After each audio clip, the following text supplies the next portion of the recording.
नमस्कार साथियों, कैसे हैं आप सभी। स्वागत है आप सभी का। मैं शुक्ला आप सभी के सामने उपस्थित हूँ। एमपी पॉलिटी स्पेशल के अंतर्गत आज हम जो टॉपिक पढ़ने वाले हैं वो रहेगा मध्य प्रदेश का जो उच्च न्यायालय है उसका इतिहास, उसका निर्माण, उसका गठन किस प्रकार से हुआ और साथ ही साथ इसी से रिलेटेड हम अन्य महत्वपूर्ण तथ्य देखेंगे। तो हमारी मेन स्पेशल सीरीज तो एमपी पॉलिटी स्पेशल है। इसी के अंतर्गत जिस प्रकार से हम एक सब सीरीज लेकर आए थे कार्यपालिका, उसमें 5 वीडियो के अंतर्गत मैंने मुख्यमंत्री, मंत्रिमंडल, कोरिलेशन से सब कुछ याद कराना, संवैधानिक प्रावधान, अन्य महत्वपूर्ण तथ्य सभी कुछ कंप्लीट करा था। इसी प्रकार से इसी मेन सब सीरीज के अंतर्गत हमारा न्यायपालिका वाला सीरीज चल रही है या सब सीरीज चल रही है और ये इसका दूसरा लेक्चर है जहां पर हम इस टॉपिक को कंप्लीट करेंगे। इससे पहले वाला लेक्चर मैं आपको बता देता हूँ ताकि आपको कंफ्यूजन ना रहे। इसके पहले वाले लेक्चर में मैंने हाई कोर्ट और सब ऑर्डिनेट कोर्ट से रिलेटेड संपूर्ण संवैधानिक प्रावधान करवाया है। 2 घंटे की क्लास है, बेहतरीन तरीके से, कुछ एक्स्ट्रा करने की आवश्यकता नहीं है। बस ये याद रखिएगा कि ये वाला जो लेक्चर है ये सिर्फ और सिर्फ आपको ऐप पर ही मिलने वाला है। ये ध्यान रखना, यहाँ पर इस सीरीज के अंतर्गत आपको नहीं मिलेगा, सिर्फ और सिर्फ ऐप के बच्चों को ही ये मिलने वाला है। तो चलिए शुरुआत करते हैं। इसीलिए ये बात ध्यान रखिएगा, जैसा कि मैंने आपको शुरुआत में ही बताया, आप हमारी ऐप को डाउनलोड कर लीजिए। साथ ही साथ ज्ञानदूत ऐप जो एकेडमी ऐप है और अभी शुक्ला नोट्स जो टेलीग्राम चैनल है, इन सभी को आप फॉलो करेंगे तो आपको बहुत ही इंपॉर्टेंट और समय पर जानकारी प्राप्त होती रहेगी। और ऐप को तो आप जरूर इंस्टॉल कर रखिए। अच्छा, ये जो फर्स्ट लेक्चर है जिसमें संवैधानिक प्रावधान पढ़ा है, इसका हिंदी इंग्लिश पीडीएफ मैं आपको जरूर दे दूंगा। बाकी लेक्चर आपको ऐप से ही मिलेगा और लेक्चर से आपका काम बहुत ही आसान हो जाता है। तो शुरू करते हैं। जय श्री महाकाल सभी को। चलिए, तो कहाँ हमको देखना था? सबसे पहली शुरुआत हमें मध्य प्रदेश उच्च न्यायालय के इतिहास, निर्माण और गठन। तो देखिए, बहुत सिंपल सा इतिहास है ना। अगर आप इसको पढ़ने जाओगे तो आपको शायद कठिन लगे और यहाँ से प्रश्न बहुत बार आए हैं कि इंदौर और ग्वालियर जो खंडपीठ है वो अस्थायी कब बनी, स्थायी कब बनी, किस तारीख को बनी, कौन इसके समय मुख्य न्यायाधीश थे, ये सभी चीजें हैं। और गठन उच्च न्यायालय का मध्य प्रदेश का तो बहुत महत्वपूर्ण है। तो मध्य प्रदेश के इतिहास, जो उच्च न्यायालय है उसका इतिहास की शुरुआत जो है या उसके निर्माण के इतिहास जो है उसकी शुरुआत होती है मूल रूप से 2 नवंबर 1861 को। बहुत महत्वपूर्ण बात यह है कि देखिए, जब 2 नवंबर 1861 को मध्य प्रदेश बना तो ये मध्य प्रदेश आज के मध्य प्रदेश जैसा तो नहीं था। इसे एक केंद्रीय प्रांत के रूप में क्या किया गया था? गठित किया गया। बहुत महत्वपूर्ण बात है। यही से आपको उच्च न्यायालय, हाईकोर्ट जो है उसका किस प्रकार से निर्माण हुआ है ये समझ में आने। तो 2 नवंबर 1861 को जो वर्तमान मध्य प्रदेश है वो एक सेंट्रल प्रोविंस या केंद्रीय प्रांत के रूप में क्या किया गया था? गठित किया। आपने सेंट्रल प्रोविंस से बाहर सुना होगा तो वो भी अभी आएगा। तो केंद्रीय प्रांत के रूप में गठित किया गया। लेकिन उस समय यह क्षेत्र जो है न्यायिक आयोग का क्षेत्र था। आपने देखा होगा न्यायिक कमिश्नर और ये सभी उस समय पर क्षेत्र या प्रोविंस को इस प्रकार से डिवाइड करके रखा था। तो न्यायिक आयोग का क्षेत्र था और ये जो पूरा सेंट्रल प्रोविंस था इसका जो प्रशासन करता था वो करता था न्यायिक आयुक्त, या जिसे हम जुडिशियल कमिश्नर भी बोल सकते थे। और ये जो जुडिशियल कमिश्नर था इसका जो न्यायालय का कार्यालय था वो कहां पर था? नागपुर। बहुत महत्वपूर्ण है। और यही से ये जो सेंट्रल प्रोविंस है, यही से सेंट्रल प्रोविंस का पूरा प्रशासन होता था नागपुर उच्च न्यायालय से। या हम बोल सकते हैं कि सर्वोच्च न्यायालय था केंद्रीय प्रांत का, जो उच्च न्यायालय नागपुर का था। तो कुल मिलाकर हमने क्या देखा कि 2 नवंबर 1861 को मध्य प्रदेश सेंट्रल प्रोविंस के रूप में गठित किया गया। लेकिन उस समय ये न्यायिक आयोग के अंतर्गत आता था और प्रशासन कौन करता था? न्यायिक आयुक्त करता था, जुडिशियल कमिश्नर करता था। और ये जो न्यायिक आयुक्त का न्यायालय था, है ना, ये कहां पर स्थित था? नागपुर में स्थित था। और इस प्रकार से, इस कारण से केंद्रीय प्रांत का सर्वोच्च न्यायालय नागपुर स्थित ये न्यायिक आयुक्त का न्यायालय। सीधी सी बात। तो अभी तक याद रखिएगा, नागपुर उच्च न्यायालय जो है ये केंद्रीय प्रांत का क्या है? एक हिसाब से सर्वोच्च न्यायालय है। बाद में क्या होता है? 1921 1921 में एक महत्वपूर्ण कार्य होता है कि ये जो न्यायिक आयुक्त के अंतर्गत केंद्रीय प्रांत आता था, इसे 1921 में चेंज करके राज्यपाल प्रांत के अंतर्गत कर दिया गया। बहुत महत्वपूर्ण बात है ना, क्या कर दिया गया? 1921 में केंद्रीय प्रांत जो न्यायिक आयुक्त के प्रशासन के अंतर्गत आता था, उसे राज्यपाल प्रांत के अंतर्गत कर दिया गया। अब जब भी केंद्रीय प्रांत या कोई भी प्रांत राज्यपाल प्रांत के अंतर्गत आता था, तो एक कंडीशन होती थी कि उसे एक पूर्ण विकसित उच्च न्यायालय चाहिए रहता। तब जब कोई भी प्रांत न्यायिक आयुक्त के क्षेत्र से राज्यपाल प्रांत के अंतर्गत जाता था, तो उसे क्या चाहिए रहता था? पूर्ण विकसित उच्च न्यायालय। अब पूर्ण विकसित उच्च न्यायालय तो था नहीं, क्योंकि ये तो न्यायिक आयुक्त के कार्यालय से प्रशासित होता था। हालांकि भले ही सर्वोच्च न्यायालय था उस समय क्षेत्र का, लेकिन क्या हुआ? तो भैया वित्तीय प्रशासनिक कठिनाइयों के कारण ये सब नहीं होता रहा और इसी तरीके से लगभग 15 वर्षों तक चलता। लेकिन 1921 में महत्वपूर्ण बात क्या हो गई थी? राज्यपाल प्रांत में गठित कर दिया गया था और फिर क्या? पूर्ण विकसित उच्च न्यायालय हमको चाहिए था। ये आप देख सकते हैं, ये पुराना रियल फोटो है मध्य प्रदेश उच्च न्यायालय का, हम कह सकते हैं। चलिए, इसी बीच अब जैसे सेंट्रल प्रोविंस हैदराबाद बरार आपने सुना होगा, तो इस बीच में क्या हुआ? हैदराबाद के निजाम, बहुत महत्वपूर्ण बात, हैदराबाद के निजाम का एक भाग था बरार, है? बरार जो है हैदराबाद के निजाम के अंतर्गत ही आता था। अब कठिनाइयों को देखते हुए सरकार से बोला कि भैया प्रशासन करना ठीक नहीं हो पा रहा है, तो सरकार ने बोला कि आप हमें दे दो, हम आपको सिक्योरिटी प्रदान करेंगे, फाइनेंशियल सिक्योरिटी प्रदान करेंगे। तो इस कारण से बरार को जो है सेंट्रल प्रोविंस में डाल दिया गया। तो बरार जो है 1933 में प्रशासन के उद्देश्य से कहां पर डाल दिया गया? केंद्रीय प्रांत को हस्तांतरित कर दिया गया या ट्रांसफर कर दिया गया, और इस प्रकार से इस राज्य का नया नाम क्या आता है? सेंट्रल प्रोविंस एवं बरार। तो तीन चीज हमने देखी है। मैं जितनी बार रिवीजन करवा रहा हूँ ना, आपको बार बार रिपीट कर रहा हूँ, तो आप भी ये रिपीट करते चलिएगा, बोलते चलिएगा और नोट डाउन करते चलिएगा शॉर्ट में, ताकि क्लास में ही आपको याद हो जाए। वरना मैं तो एक बार बोलकर जा भी सकता हूँ, आपको याद क्लास में ही हो जाए, इसलिए बार बार मैं रिपीट करता हूँ। तो रिपीट करते हैं। 2 नवंबर 1861 को केंद्रीय प्रांत के रूप में गठित हुआ। केंद्रीय प्रांत के रूप में गठित होने के बाद क्या हुआ? न्यायिक आयोग के क्षेत्र के अंतर्गत आता था, सर्वोच्च न्यायालय था एक हिसाब से नागपुर वाला। फिर 1921 में राज्यपाल प्रांत बना, तो पूर्ण विकसित उच्च न्यायालय चाहिए था। फिर इसी बीच 1933 में बरार आ गया, हैदराबाद के निजाम के अंतर्गत वाला, केंद्रीय प्रांत के अंतर्गत ट्रांसफर कर दिया गया और इस प्रकार से केंद्रीय प्रांत एवं बरार बन गया। ठीक है। 2 जनवरी 1936 महत्वपूर्ण तारीख है। 2 जनवरी 1936 को एक लेटर पेटेंट जारी किया।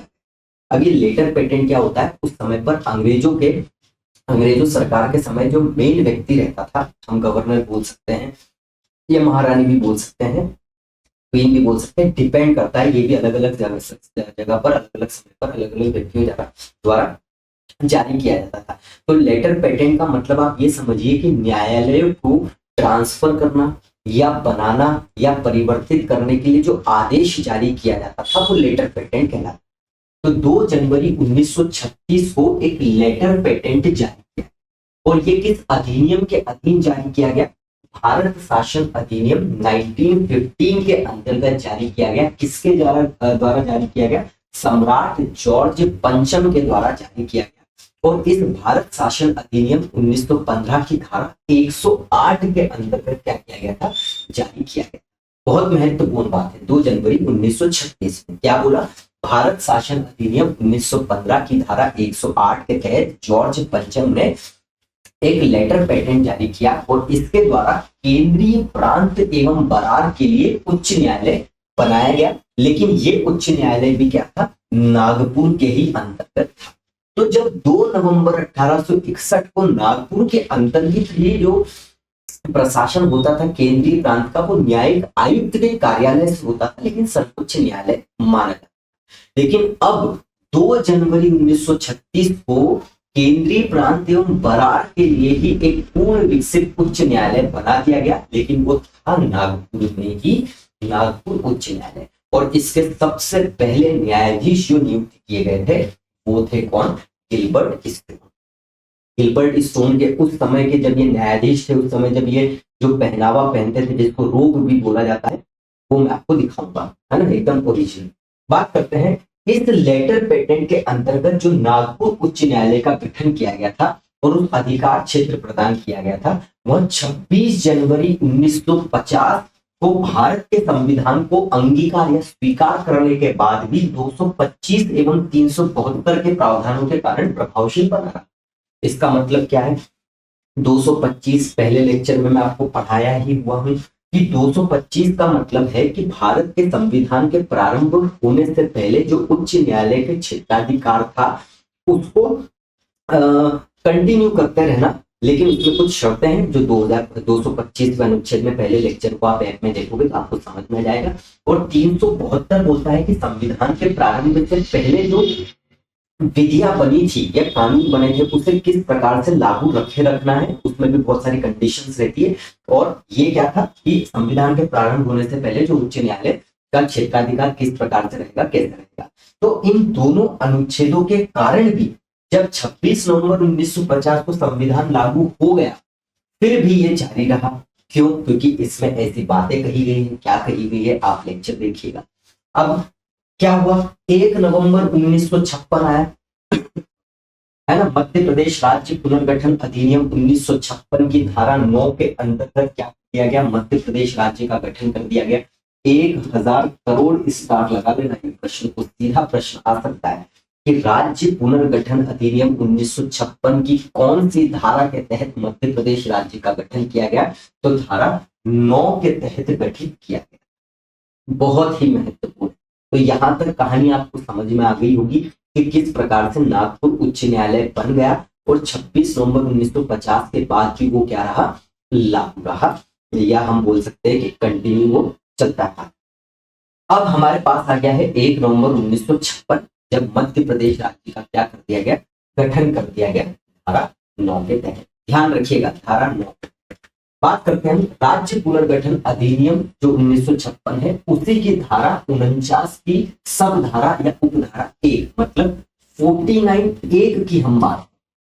49(1) में क्या व्यवस्था की गई कि नियुक्ति तिथि मतलब अर्थात 1 नवंबर 1956 क्योंकि मध्य प्रदेश बन गया था, तो जो उच्च न्यायालय तत्कालीन मध्य प्रदेश राज्य के संबंध में अधिकार क्षेत्र का प्रयोग कर रहा है अर्थात नागपुर उच्च न्यायालय, वही वर्तमान मध्य प्रदेश राज्य का उच्च न्यायालय माना जाएगा। मतलब कि 1 नवंबर 1956 को मध्य प्रदेश का धारा 9 के तहत गठन तो कर दिया गया, लेकिन हमने ये देखा था कि सेंट्रल प्रोविंस एवं बरार के लिए मध्य प्रदेश उच्च न्यायालय या हम सेंट्रल प्रोविंस एवं बरार के लिए नागपुर उच्च न्यायालय ही क्षेत्राधिकार में आ रहा था। तो इसीलिए बोल दिया गया कि 1 नवंबर 1956 तक मध्य प्रदेश जिस उच्च न्यायालय के क्षेत्राधिकार के अंतर्गत था वही मध्य प्रदेश का क्या माना जाएगा, उच्च न्यायालय माना जाएगा। इसीलिए अभी भी नागपुर को ही क्या माना गया, मध्य प्रदेश का उच्च न्यायालय। कौन सी धारा के तहत? राज्य पुनर्गठन अधिनियम 1956 की धारा 49(1) के तहत। क्लियर बात? मतलब 1 नवंबर 1956 तक भी मध्य प्रदेश का उच्च न्यायालय नागपुर उच्च न्यायालय ही रहा। इस प्रकार नागपुर उच्च न्यायालय को समाप्त तो नहीं किया गया, बल्कि कानूनी कल्पना के माध्यम से उसे जबलपुर स्थित पीठ के साथ नए मध्य प्रदेश राज्य का उच्च न्यायालय बना। मतलब कि एक पीठ, एक बेंच बना दी गई, कहां पर? जबलपुर। और जबलपुर में ही मध्य प्रदेश का उच्च न्यायालय है। किस प्रकार से इसमें और चेंजेस या परिवर्तन आए वो भी हम देखते हैं। तो अभी तक जबलपुर तक हम पहुंच गए हैं। आगे क्या होता है, माननीय मुख्य न्यायाधीश ने 1 नवंबर 1956 को आदेश द्वारा इंदौर और ग्वालियर को मध्य प्रदेश उच्च न्यायालय की अस्थायी खंडपीठ घोषित कर दिया गया। मतलब हाल फिलहाल में मध्य प्रदेश में इंदौर और ग्वालियर जो है यहाँ पर बेंच है ना, जबलपुर में मेन है, इंदौर और ग्वालियर में क्या है, खंडपीठ है, बेंच है। 2017 में एक आदेश आया कि भोपाल में भी बनेगी, लेकिन अभी उसका कोई अता पता नहीं है। तो एक ये प्रश्न बिल्कुल आ सकता है कि इंदौर और ग्वालियर को अस्थायी खंडपीठ कब घोषित किया गया? तो 1 नवंबर 1956 को ही क्या कर दिया गया था, इन्हें अस्थायी खंडपीठ घोषित कर दिया गया था। और जबलपुर में नागपुर उच्च न्यायालय को पीठ के साथ या मेन बेंच के साथ भी स्थापित किया गया था। ठीक, आगे का बात करते हैं। 28 नवंबर 1968, 1000 करोड़ स्टार लगा लेना, बहुत ही ज्यादा महत्वपूर्ण प्रश्न है, तारीख ही आ जाएगी सीधे। 28 नवंबर 1968 में राष्ट्रपति के आदेश द्वारा राज्य पुनर्गठन अधिनियम 1956 की धारा 51 की उपधारा 2, ये बहुत महत्वपूर्ण बात है, 51 की उपधारा 2 के तहत क्या कर दिया गया, इंदौर और ग्वालियर को मध्य प्रदेश की स्थायी खंडपीठ घोषित कर दिया गया। मतलब लगभग 12 साल बाद, आप ये याद रखिएगा, कब, 28 नवंबर 1968 को राज्य पुनर्गठन अधिनियम 1956 की धारा कौन सी, 51(2) के तहत, है ना, 51(2) के तहत क्या कर दिया गया, इंदौर और ग्वालियर को स्थायी खंडपीठ घोषित कर दिया गया। और जब ये स्थायी खंडपीठ मतलब बेंच, परमानेंट बेंच घोषित किया गया, उस समय इसके न्यायाधीश कौन थे, या उस समय मध्य प्रदेश के मुख्य न्यायाधीश कौन थे, पीवी दीक्षित थे। सीधा सीधा प्रश्न आ सकता है, तो एक बार फटाफट हम रिवाइज करें, है ना, बहुत ही जल्दी हो जाएगा, आपको भी और आसानी से समझ में आ जाएगा। तो हमने देखा 2 नवंबर 1861 को मध्य प्रदेश केंद्रीय प्रांत के रूप में गठित किया गया। ये इसको स्किप मत करना, क्योंकि यही से आपको रिवीजन होगा, जो आपको बाद में नहीं करना पड़ेगा। तो 2 नवंबर 1861 को केंद्रीय प्रांत के रूप में घोषित किया गया।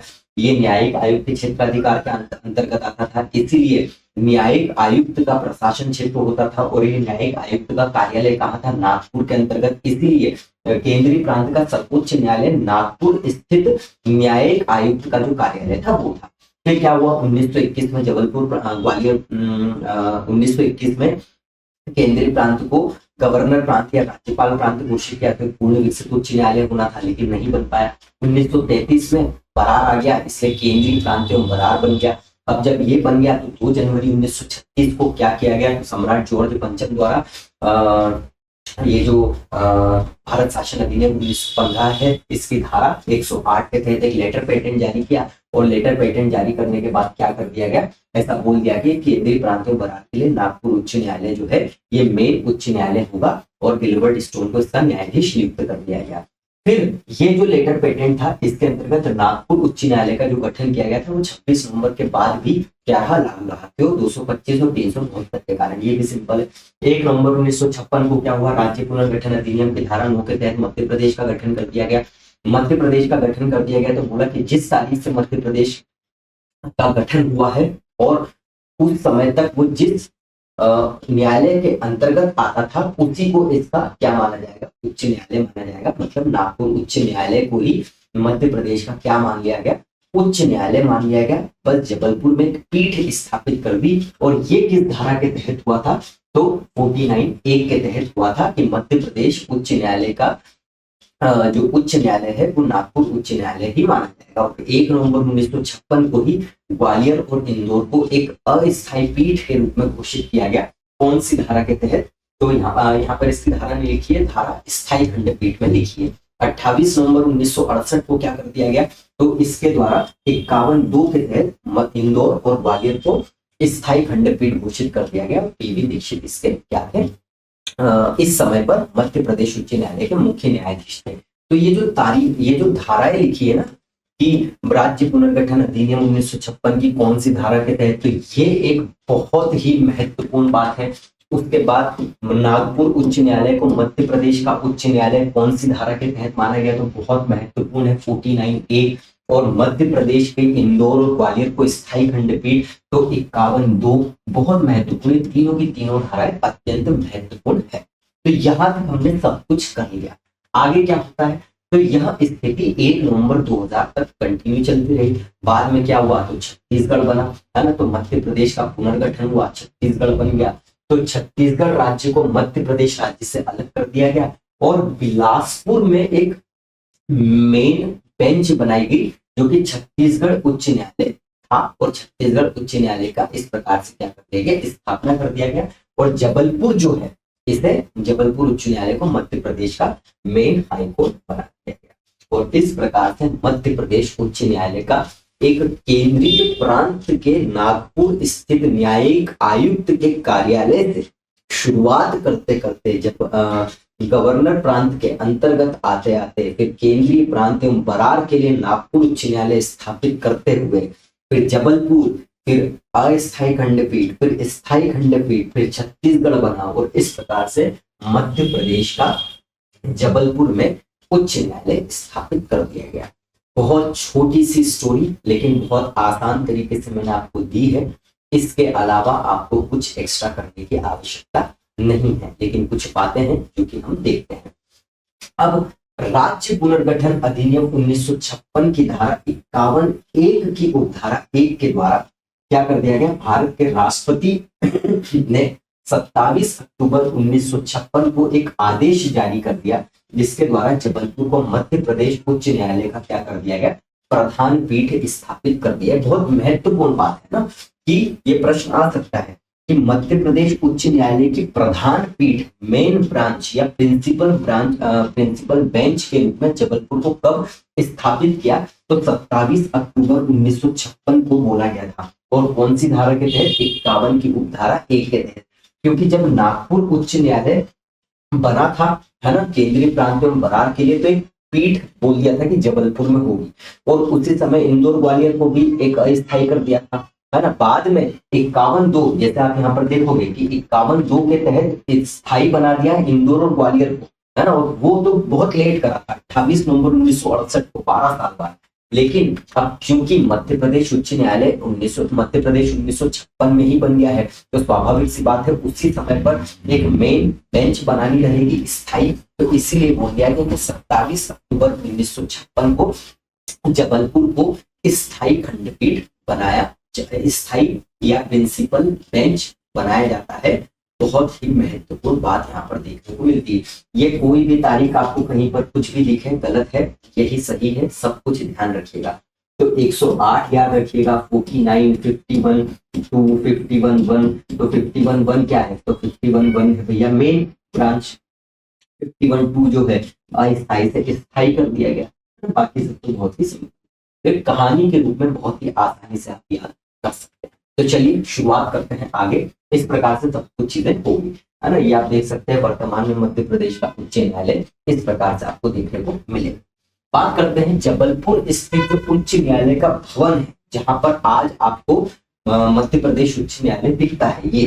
ये जो है राजा गोकुल दास एक व्यक्ति है, जबलपुर के बहुत महत्वपूर्ण व्यक्ति। तो राजा गोकुल दास ने इस बिल्डिंग को 1899 में क्या करवाया था, डिजाइन करवाया था। और हेनरी इरविन जो है, इन्होंने वर्ष 1886 में क्या करा था, तैयार किया। इसका मतलब क्या है कि निर्माण 1899 में, बहुत महत्वपूर्ण बात है कि 1899 में गोकुल दास ने अपने कार्यों के लिए इसको बनवा दिया था पहले से ही। और 1886 में, इससे पहले की बात करें तो हेनरी इरविन ने क्या करा था, लोक निर्माण विभाग से ये जुड़े हुए थे। निर्माण के कार्य की प्रक्रिया 1886 में हुई और 1889 में इसको क्या कर दिया गया, पूर्ण कर दिया गया। प्रारंभ में यह भवन एक हवेली के रूप में बनाया गया था, जिसे बाद में प्रशासनिक और न्यायिक उपयोग के लिए अपनाया गया। तो क्या महत्वपूर्ण बात है यहाँ पर, महत्वपूर्ण बस यही है कि जो उच्च न्यायालय का भवन है, इसका निर्माण ये जो भवन है किसका था, तो ऐसा बोला जाता था कि 1 रुपया महीना इसकी वो था, रेंट था, है ना। तो राजा गोकुल दास के द्वारा ये निर्माण करवाया गया। उसके बाद 1886 में हेनरी इरविन, आप केवल ये वर्ष की बात नहीं है, आप हेनरी इरविन याद रखिएगा। ये हेनरी इरविन जो है, इसके मेन क्या थे, वास्तुकार थे, या इन्होंने इसे तैयार किया था। यहाँ पर इतनी बात था। आगे बात करते हैं, इस भवन की वास्तुकला अत्यंत विशिष्ट है, जो बारोक शैली और प्राच्य शैली का सुंदर मिश्रण है। ये आप ये जो बारोक शैली और ये सभी यूरोपियन शैली के अंतर्गत बनाई जाती है। और आप जब भी यूरोप की अगर कोई बिल्डिंग्स देखोगे तो वो आपको लगभग इस प्रकार से ही देखने को मिलेगी। इसलिए इसे क्या बोला जाता है, यूरोपियन शैली के अंतर्गत हेनरी इरविन ने डिजाइन करा था।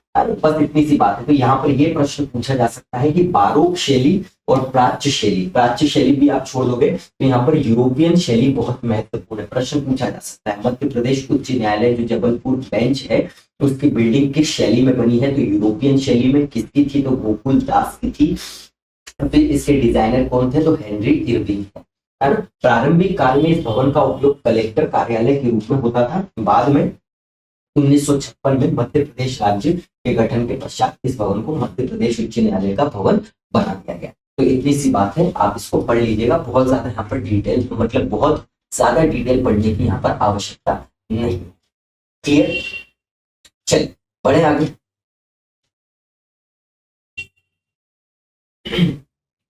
चलो नेक्स्ट, तो कुल मिलाकर छोटी छोटी बातें आपको ध्यान रखना है। अच्छा यहाँ पर शायद ये वर्ष में थोड़ा सा एक कंफ्यूजन है, तो वर्ष को आप अभी मत करिएगा, है ना। वैसे तो सब सही है, बट थोड़ा सा क्योंकि यहाँ पर वास्तुकार हेनरी इरविन ने वर्ष 1886 में तैयार किया, है ना। फिर निर्माण कार्य की प्रक्रिया 1886 में शुरू हुई और 1889 में इसे पूर्ण कर लिया गया, है ना। और हाँ, तो ये सही है ना, ये सही है, इसमें कोई दिक्कत नहीं है। पर ये है कि ये जो बिल्डिंग है, ये मेन बिल्डिंग आपको दिख रही है, इसमें गलती कुछ नहीं है। शुरुआत में 1886 में हेनरी इरविन के द्वारा इसे बना दिया, शुरू कर दिया गया था। 1889 में ये खत्म भी हो गया था बनना, सब चीजें हो गई थी। बाद में इसको अलग अलग चीजों के रूप में यूज किया गया और फिर गोकुल दास के द्वारा इसको अलग रूप में निर्मित किया गया 1899 में। इसका रेंट कितना था, तो मैंने बताया ₹1 महीना था। ये कुछ ज्यादा इतना याद करने की आवश्यकता नहीं, 2-3 बातें आप याद, गोकुल दास, हेनरी इरविन और कब ये बन गया, तो 1889 में। ये बिल्डिंग आप देख सकते हैं। अन्य महत्वपूर्ण तथ्य की बात करें तो मध्य प्रदेश उच्च न्यायालय में कुल अधिकतम कितने जज हो सकते हैं, तो ये प्रश्न बहुत ही महत्वपूर्ण है, सीधा सीधा आ सकता है। तो 53 जज हो सकते हैं। 53 जज का मतलब यहाँ पर यह है कि 52 + 1, तो एक कौन हो जाएगा, सीजे हो जाएगा और अन्य 52 जज हो सकते हैं। बहुत महत्वपूर्ण। अब ये अधिकतम संख्या है, मतलब मध्य प्रदेश उच्च न्यायालय में जज अधिकतम 53 ही हो सकते हैं। ठीक है, यहाँ पर एक बात बोली है, यह संख्या स्वीकृत संख्या कहलाती है, जिसे राष्ट्रपति द्वारा समय समय पर निर्धारित किया जाता है। वास्तविक समय में कार्यरत न्यायाधीशों की संख्या इससे अधिक हो सकती है, लेकिन अधिकतम सीमा 53 ही है। मतलब कि 53 जो लिखा है, तो इसमें एक तो सीजे होगा, 52 अन्य होंगे। अब ये इसमें 40 हो, 41 हो, 42 हो, 20 हो, 30 हो, वो मैटर नहीं करता है, अधिकतम सीमा तो 53 ही है। बहुत महत्वपूर्ण। बात करते हैं आगे। वर्तमान में मध्य प्रदेश उच्च न्यायालय में एकमात्र महिला न्यायाधीश कौन है, तो अनुराधा शुक्ला। मतलब एट प्रेजेंट में आप मध्य प्रदेश हाईकोर्ट में जितने भी जज कार्य कर रहे हैं उसमें एकमात्र महिला जज कौन है, तो वो अनुराधा शुक्ला है। बहुत महत्वपूर्ण बात है। अब ये अपडेट वाली चीजें हैं, इसलिए आप यहाँ पर ब्रैकेट में लिख लेना कि एग्जाम टाइम पर अपडेट करते रहे। हालांकि मैं ऐप पर एक अलग से फोल्डर बना ही रहा हूँ, जहां पर अगर कहीं करेक्शंस हो तो वो करेक्शंस आपको उस फोल्डर में मिल जाए, कहीं कुछ अपडेट हो तो वो मिल जाए। बाकी सब तो एज इट इज रहने वाला। तो एवरग्रीन लेक्चर रहेंगे पूरे के पूरे, जब चाहो आप पढ़ सकते हो। अपडेट्स वाला बस सेक्शंस आप देख लेना, है ना। तो एकमात्र महिला न्यायाधीश कौन है, अनुराधा शुक्ला। बहुत बहुत बहुत महत्वपूर्ण बात है पर। आगे, मध्य प्रदेश उच्च न्यायालय के प्रथम मुख्य न्यायाधीश कौन है, तो हिदायतुल्लाह थे, है ना। इसे कोरिलेशन से पूरे के पूरे 29 जो मुख्य न्यायाधीश है वो मैं आपको करवाऊंगा आगे के लेक्चर्स में, जो कि आपको दिखेगा। मध्य प्रदेश उच्च न्यायालय के प्रथम मुख्य न्यायाधीश फिल्बर्ट स्टोन, जो कि मैं आपको शुरुआत में ही बता चुका हूँ, नागपुर उच्च न्यायालय के समय थे। मध्य प्रदेश उच्च न्यायालय के वर्तमान मुख्य न्यायाधीश कौन है, तो संजीव सचदेवा है। ये 29वें नंबर के मुख्य न्यायाधीश है। कौन से नंबर के, 29वें नंबर। और इन्होंने कब पदभार ग्रहण किया, बहुत ज्यादा महत्वपूर्ण बात है, तो 17 जुलाई 2025 को इन्होंने क्या किया था, पदभार ग्रहण किया था। तो एक बार हम कुछ महत्वपूर्ण बातें फिर से देख लेते हैं। मध्य प्रदेश उच्च न्यायालय में अधिकतम 53 न्यायाधीश हो सकते हैं, एक मुख्य न्यायाधीश होगा, 52 अन्य होंगे। इन संख्या को निर्धारित कौन करता है, तो राष्ट्रपति समय समय पर निर्धारित करते हैं। वास्तविक संख्या कार्य करने की डिपेंड करती है, ऊपर नीचे हो जाए, लेकिन अधिकतम 53 ही है। एकमात्र महिला न्यायाधीश जो वर्तमान में कार्य कर रही है अनुराधा शुक्ला है। हो सकता है कल ही कोई और महिला भी न्यायाधीश के रूप में नियुक्त हो जाए, तो ये फिर अपडेट वाली बात है। प्रथम मुख्य न्यायाधीश हिदायतुल्ला है। पहले कौन थे? सबसे शुरुआत में प्रथम मुख्य न्यायाधीश, अगर हम बहुत शुरुआत की एकदम बात करें तो गिलबर्ट स्टोन थे। अभी जो संजीव सचदेवा है ये मध्य प्रदेश के वर्तमान मुख्य न्यायाधीश है। कौन से नंबर के? 29वें। कब इन्होंने पदभार ग्रहण किया? तो 17 जुलाई 2025 को। ये सभी बहुत महत्वपूर्ण है। आप ये देख सकते हैं, ये जो पहनावा आपको दिख रहा है ये ओरिजिनल है। ये न्यायमूर्ति जो स्टोन गिलबर्ट थे जब बने थे, आप सोच सकते हो कितना पुराना है। तो उनका परिधान है, उनका रोब है, जब ये न्यायाधीश के रूप में इसे पहनकर आते थे। क्लियर बात? चल पढ़ते हैं। Indore bench of MP high court. Madhya Pradesh में आपने देखा कि 1 नवंबर 1956 को इंदौर और ग्वालियर खंडपीठ अस्थायी तौर पर घोषित करी थी। बाद में 51(2) की धारा से, राज्य पुनर्गठन अधिनियम 1956 की धारा 2 से 51(2) से इन्हें स्थायी खंडपीठ घोषित कर दिया। तो जो इंदौर बेंच है, उस हाईकोर्ट जो बेंच है उसको भी हम थोड़ा सा इतिहास देख लेते हैं। तो 1947 में मध्य भारत नामक एक नया राज्य अस्तित्व में आया। ये आप इतिहास में देखेंगे, है ना, रिकॉर्डिंग चल रही है, मजा आ जाएगा आपको। जिसमें इंदौर तथा अन्य रियासतें शामिल की गई। उस समय राजधानी और उच्च न्यायालय दोनों के कार्य इंदौर और ग्वालियर में संचालित होते थे, है ना। तो बहुत शुरुआती बात है। 26 जनवरी 1950 को गणतंत्र दिवस के दिन इंदौर में संवैधानिक उच्च न्यायालय की स्थापना हुई और माननीय न्यायमूर्ति श्री पी.के. कौल के नेतृत्व में उच्च न्यायालय की वर्तमान प्रणाली की शुरुआत इंदौर में हुई। और आगे क्या बोल रहा है? न्यायमूर्ति कौल इससे पहले इलाहाबाद उच्च न्यायालय से संबंधित, तो ये महत्वपूर्ण बात नहीं है। अगर संवैधानिक रूप से हम इंदौर में बात करें तो 26 जनवरी 1950 में इसकी शुरुआत हुई थी। बहुत महत्वपूर्ण बात, किसने इसके लिए प्रयास किए थे? तो पी.के. कौल थे, ये महत्वपूर्ण व्यक्ति थे।